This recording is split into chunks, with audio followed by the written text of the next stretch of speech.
Is bigger actually better when it comes to 3D printers, of course? Well, today we'll be doing first impressions of the Anycubic Photon P1 Max, the bigger brother to the Anycubic Photon P1 that we checked out a few months ago. That machine was my first experience with resin 3D printing after years of resisting getting into resin 3D printing, but it quickly became one of my favorite tools in my workshop after being so user-friendly and giving me quality that I never would have gotten on my FDM printers. So when Anycubic reached out asking if I wanted to try the P1 Max, I of course was excited about the idea of a bigger build volume, but I was also skeptical if they were going to be able to maintain the quality that I loved from the original P1. It is worth noting, Anycubic did send me this printer as an early tester, thank you Anycubic. But as always, the opinions in this video are mine and only mine. Today we'll be discussing both the good and the bad about the P1 Max, as well as the differences between the P1 and the P1 Max and which one makes the most sense for you. I'll include timestamps, file links, product links, and all that good stuff in the description down below if you're interested. And with that said, grab your gloves, grab your respirator, and let's get testing. Kicking things off, how big is the P1 Max? Well, if you ask the guy who gingerly delivered it, he probably would have told you too big, so it's a good thing that they packaged these really well. In terms of actual printable space, the P1 Max comes in at 285.5 by 214 by 300 millimeters. The printable build volume itself comes in at 18.3 liters, or if you're an American like me who has a hard time conceptualizing things outside of freedom units, this will essentially translate to 2 bottles of standard resin, give or take on how comfortable you are getting close to that max fill line. And although cosplay is not the main area that I typically specialize in, I have had a few run-ins with building helmets in the past. And if you're an OG Misfit viewer, then you will know that I have shed many tears putting together prints that I had to break up into multiple pieces and post-process after the fact. But having just gotten into resin printing this year and really falling in love with the quality of the prints that comes out of it, could this printer possibly be the ultimate prop generator that prevents me from having to split up models in the future? And actually, in a lot of cases, the answer is yes.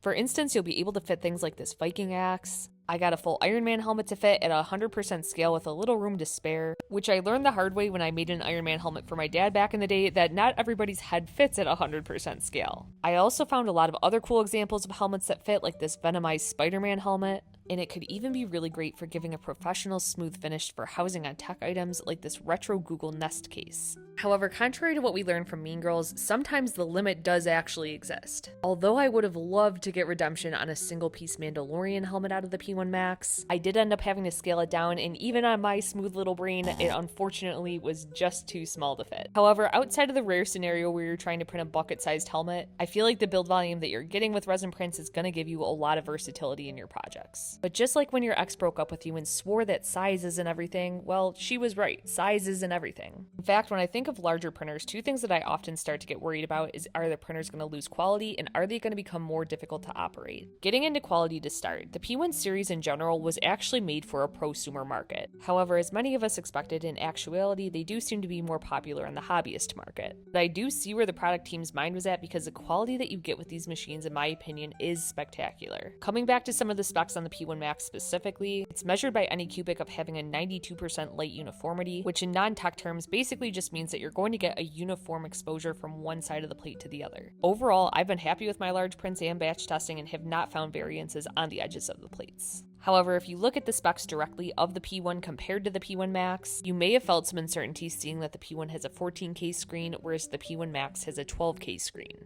While we could talk until we're blue in the face about the mathematical differences between these, my goal with this channel and my content is to make technology approachable to non-tech experts. And the simple reality is, even the 12K screen on the P1 Max is still well within the range of the maximum output that you're going to get with most resins. I personally cannot notice any meaningful difference on the quality of the prints that I get out of the P1 versus the P1 Max. Unless you're working on projects that need to be accurate down to fractions of a micron, I find it unlikely that you would either. But one additional concern I had with a bigger printer, coming especially from the world of FDM, is that traditionally bigger printers mean more headaches. Especially if you were around for the days of leveling your bed slinger with a piece of computer paper, then you will know that the idea of a big build plate gets scary, particularly when you think about warping. However, what I will say about the P1 and P1 Max build plates is that these things are hefty.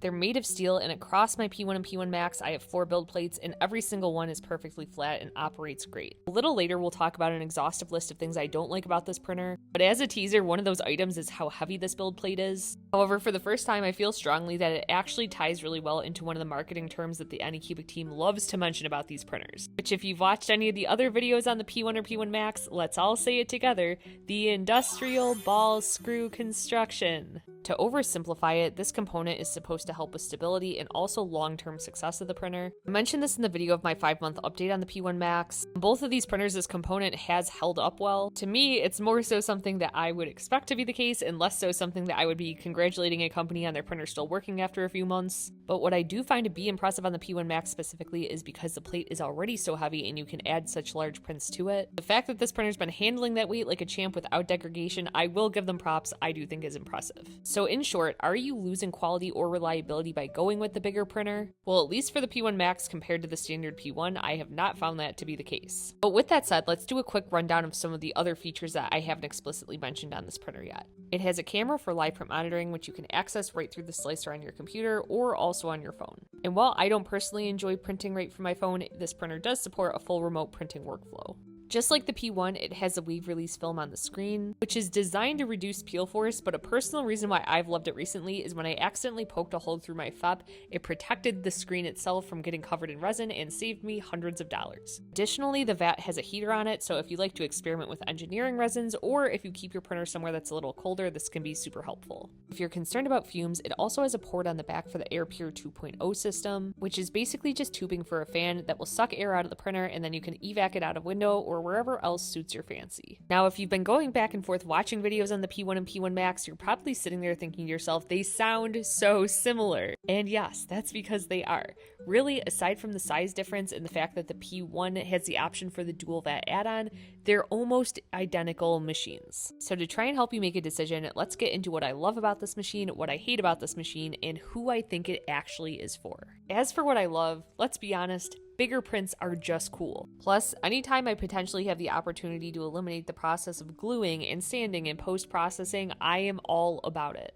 And in my opinion, the best thing about this printer is you're not compromising reliability and quality for size. Finally, maybe it's just the nerd in me, but I do think that these machines are pretty sexy. In fact, they are the crowning jewel of my maker room. But with that said, the experience of owning this machine is not 100% rainbows and sunshine. Although this is just a reality of owning a bigger machine and running bigger prints, something to be mindful of is that this thing just drinks resin, and if you do have a fail, the fails are expensive. Additionally, if you are running really big single-piece prints, washing and curing can become an issue. I currently only have the standard wash and cure station, so I was utilizing the magic of the Arizona UV rays quite often throughout this process. However, I have been considering ordering the Wash and Cure Max, so if you'd be interested in seeing a video on that, let me know in the comments below. I also teased on this earlier, and once again, I understand there's not much that Anycubic could have done here, but it is worth noting that these plates are heavy. Especially when you have a large print on here that's dripping resin, moving the plate around is no small task. But on the bright side, if I keep running heavy prints, I may be able to save money on a gym membership.